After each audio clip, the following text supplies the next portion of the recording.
Today I'm going to make a public speech about tips and what to look when buying a car from a private party in California. So as a college student, especially an international college student, are you tired of taking public transportation to the campus every day? You have to spend hours on road, and you have to enduring a big crowd in rush hour with some weird passengers with improper behaviors, or even experiencing harassment during a late night metro ride. So to solve all these problems, all you need is just a car. And did you ever dream of having a car? Maybe your budget is limited. Maybe you are not a rich international student or a native student want to buy a car with your own limited saving.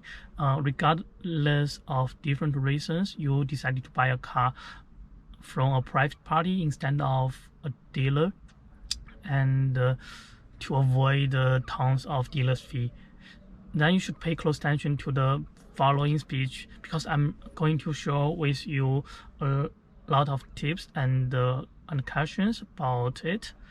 In the past months, I've spent hours researching how to buy a used car from a private party, and actually I've experienced a lot, both good and bad. There are a lot of trips, and I have accumulated some tips and questions to share with you to help you find your dream car and get it with good price.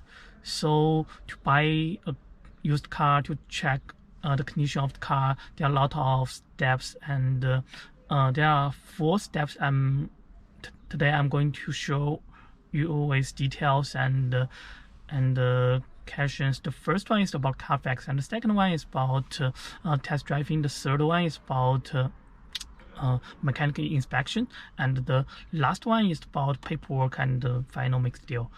So after days and nights surfing online, you should get some targets. As soon as you get some targets, you should always get Carfax report for the cars, because Carfax is really useful. I got a copy for Carfax. You can find the ownership and the maintenance history, mileage, or accident and title state on the Carfax report. And the tips I'm going to share with you is the first one: beware of frequent changes in ownership, especially after an accident. If the ownership change a lot, then usually the car has some problem. The second one: if the car continually failed passing emotion check, then usually the car also has some problem. And the third one is the area the car lived. So if the car from some snowy or rainy area like Washington or New York, then usually the condition is not so good. And don't buy rental cars, because people treat rental cars usually not so good. And maybe some sellers will sell their car right before some big maintenance. Then you can bargain price with them, because big maintenance is always expensive.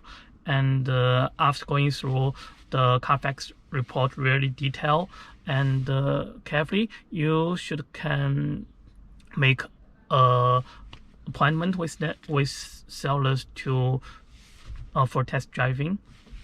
About making appointment, you should pick a sunny day with good version, avoid late evening or night.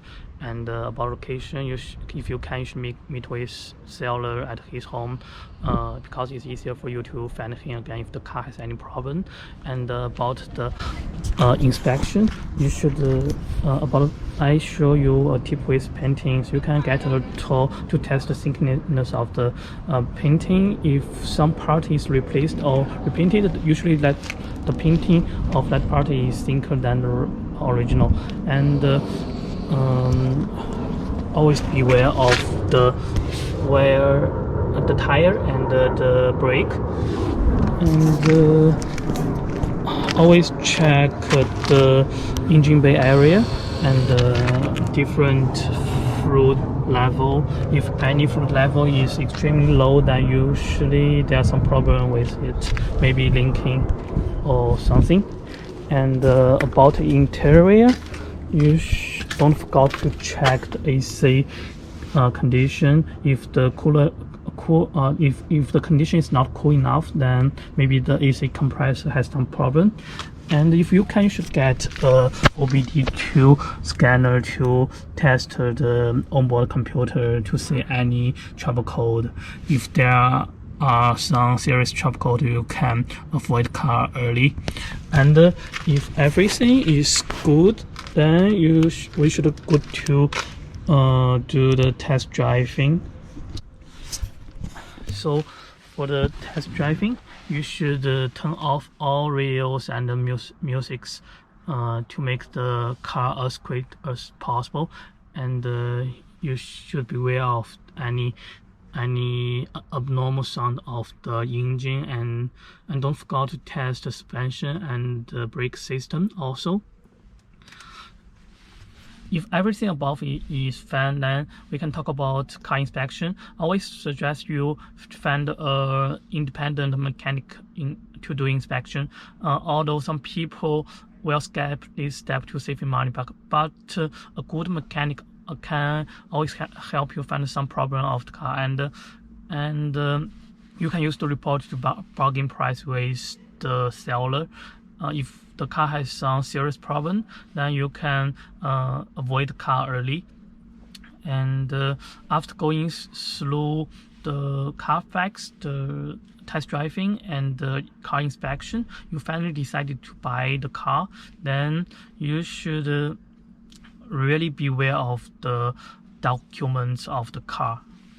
After going through Carfax test driving and mechanic inspection, you finally decided to buy the car, then you should really be aware of the documents of the car, because this is the proof of ownership of the car. And I've met someone with all fake documents from carving plant to the Carfax to the car title. Everything is fake. And this kind of scammer usually lower the price of the car, and they only accept cash. They will find different excuse to finish process at DMV. So to avoid the scammer, you should always finish documents at DMV. And we should talk about the lane of the car also. As an international student, you usually cannot take over the loan of the car. In conclusion, if you can be aware of the points I've talked about, from Carfax test driving to car inspection and the paperwork, then you can get your dream car with appropriate price from a private seller, and avoid a lot of trips and scammers like me. So good luck. Thanks.